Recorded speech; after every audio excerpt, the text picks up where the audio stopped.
राधे राधे। जय श्री कृष्ण।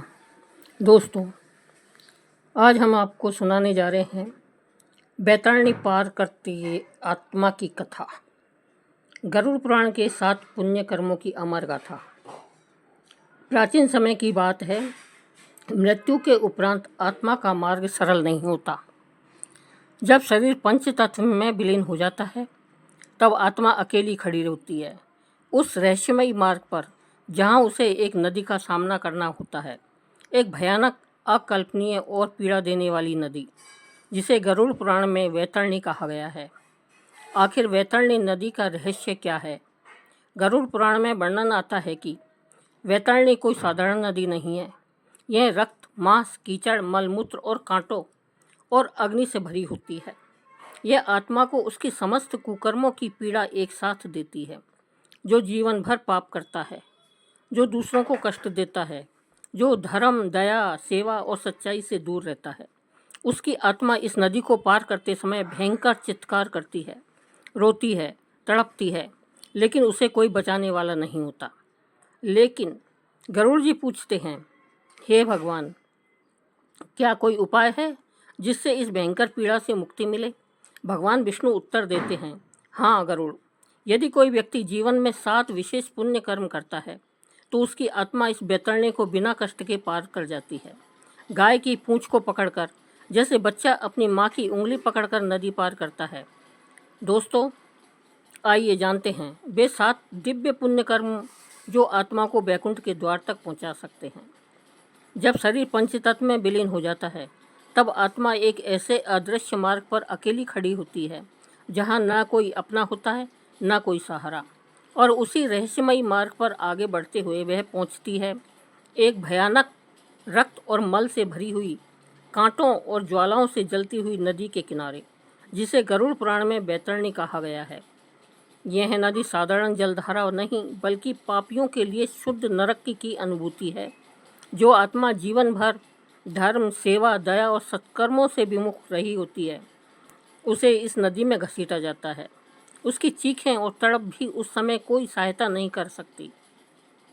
लेकिन यदि आत्मा ने जीवन भर में 7 विशेष पुण्य कर्म किए हों तो यह बैतरणी स्वयं सहायक बन जाती है।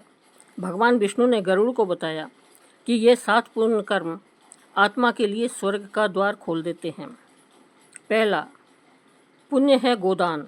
गोमाता पृथ्वी का चलता फिरता स्वरूप है। वेदों में वर्णित है कि जिस घर में गो निवास करती है वहाँ लक्ष्मी स्थायी निवास करती है। जब कोई व्यक्ति श्रद्धा से गो का दान करता है, चाहे वह संपूर्ण गो का या गौशाला में चारा पानी देकर उसकी सेवा, तो वह पुण्य फल रूप में उसे आत्मा को बैतरणी पार कराने की सामर्थ्य देता है।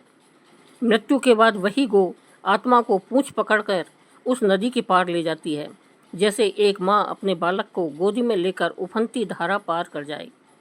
दूसरा पुण्य है तीर्थ यात्रा और तीर्थदान।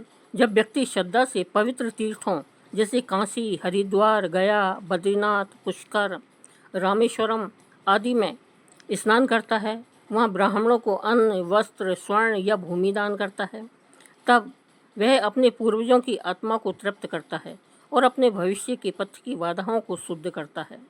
गरुड़ पुराण कहता है कि तीर्थों में किया गया एक जल कण करोड़ों जन्मों के पापों को हर लेता है। तीसरा पुण्य है पिंडदान और श्राद्ध। मृत्यु के बाद आत्मा को परलोक की दिशा में सहारा चाहिए होता है और वह सहारा उसके वंशज द्वारा किए गए तर्पण, पिंडदान और श्राद्ध से ही प्राप्त होता है। गया, हरिद्वार, प्रयाग, पुष्कर जैसे तीर्थ स्थलों में पिंडदान करने से पितृगण तृप्त होते हैं और मृत्यु के समय वे ही आत्मा की सहायता करते हैं। जो पुत्र श्राद्ध नहीं करता वह पितृ ऋण में डूबा रहता है और उसका जीवन संघर्षों से भर जाता है। चौथा पुण्य है अन्नदान। गरुड़ पुराण में कहा गया है कि अन्न ही परम दानम। मृत्यु के पश्चात आत्मा 11 दिनों तक भूख प्यास से तड़पती है और केवल वही आत्मा इस पीड़ा से बचती है जिसने जीवन में भूखे को अन्न दिया हो। अन्नदान ऐसा पुण्य है जिसे स्वयं देवता भी वंदन करते हैं और मृत्यु के बाद आत्मा के मार्ग पर अन्न रूपी दिव्य ऊर्जा बनकर वह शक्ति स्वयं प्रकट होती है। 5वां पुण्य है हरिनाम स्मरण। जब व्यक्ति जीवन में भगवान के नाम, राम, हरि, गोविंद, नारायण का जप करता है तो वह अंत समय में भी निडर रहता है। जो अंतिम समय में हरि नाम लेता है उसके पास यमदूत नहीं आते, बल्कि विष्णु के दूत उसे लेने आते हैं और स्वर्ण विमान पर बैठाकर उसे बैकुंठ ले जाते हैं। गरुड़ पुराण के अनुसार नाम स्मरण मृत्यु को एक उत्सव बना देता है। कृष्ण महामंत्र हरे कृष्ण कृष्ण कृष्ण हरे हरे, हरे राम राम राम हरे हरे, यह मंत्र जिसे महामंत्र भी कहा जाता है भगवान कृष्ण और राम के नामों का जाप है। इस मंत्र का जाप करने से मन शांत होता है और आध्यात्मिक लाभ भी मिलता है। यह मंत्र कली संतारण उपनिषद में दिया गया है और वैष्णव इसे महामंत्र मानते हैं। इसका जाप करने से कलयुग के बुरे प्रभाव से मुक्ति मिलती है। हरे राम राम राम हरे हरे। महामंत्र में हरे का क्या अर्थ है? इसका अर्थ है कि 16 नामों तथा 32 वर्णों से युक्त महामंत्र का कीर्तन ही कलयुग में जीवों के उद्धार का एकमात्र उपाय है। चैतन्य उपनिषद में कहा गया है, सह एव मूल मंत्रम जपति हरेर इति कृष्ण इति राम इति, अर्थात इस मूल मंत्र का जप श्री हरि भी करते हैं। वही हरि जो कृष्ण है, वही जो श्री राम है। छठा पुण्य ब्राह्मण सेवा और ब्राह्मण दान। ब्राह्मण वेदों के ज्ञाता और यज्ञकर्ता और धर्म के स्तंभ होते हैं। जब कोई व्यक्ति श्रद्धा से ब्राह्मण को अन्न, वस्त्र, छत्र, स्वर्ण और भूमि दान करता है तो वह धर्म की रक्षा करता है और ब्राह्मणों की संतुष्टि से देवता प्रसन्न होते हैं। यह पुण्य आत्मा की यात्रा में एक दिव्य आभा बनकर उसके चारों ओर सुरक्षा कवच निर्मित करता है।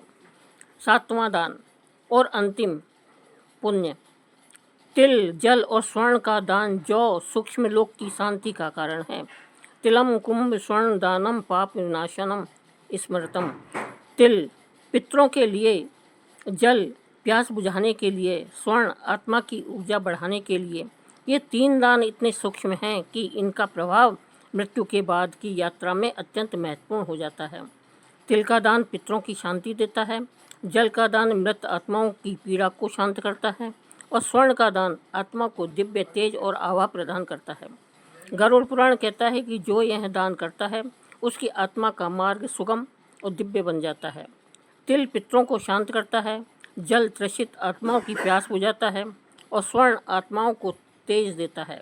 गरुड़ पुराण में वर्णन है कि यदि संक्रांति, अमावस्या, एकादशी, श्राद्ध पक्ष, पूर्णिमा आदि पर्वों पर ये 3 दान श्रद्धा से किए जाएं तो आत्मा को वैतरणी पार करने में कोई विघ्न नहीं आता। ये 7 पुण्य कर्म केवल जीवन में ही नहीं अपितु मृत्यु के बाद की यात्रा में भी प्रकाश बन जाते हैं और यह प्रकाश वैतरणी की काली धाराओं को भी शांत कर देता है। गरुड़ पुराण में हमें वह नहीं दिखाता बल्कि जीवन के सत्य से परिचय कराता है कि मृत्यु अंत नहीं, केवल एक नई यात्रा की शुरुआत है और उस यात्रा को सफल बनाना हमारे अपने वर्तमान कर्मों पर निर्भर है। इसलिए जीवन को धर्म, सेवा, दया और भक्ति से भर दीजिए, क्योंकि आज का किया हुआ पुण्य ही आत्मा की कल की नौका बनता है और उस पार जहाँ बैकुंठ है वही आत्मा को विश्रांति मिलती है।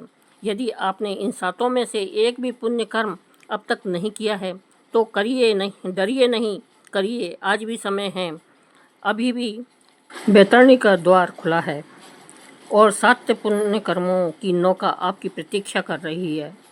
पुण्य से मोक्ष तक की सीढ़ी क्या है? इन 7 पुण्य कर्मों में से यदि कोई व्यक्ति केवल 2-3 भी जीवन में श्रद्धा और निष्ठा से कर ले तो उसकी आत्मा मृत्यु के बाद वैतरणी को सहजता से पार कर सकती है। ये कर्म केवल परंपरा नहीं बल्कि आत्मा की सुरक्षा कवच है। वैतरणी की भयानक धाराएं इन पुण्य कर्मों के पुण्य जल से शांत हो जाती है। मृत्यु कोई अंत नहीं है, वह प्रारंभ है आत्मा के नए पथ का।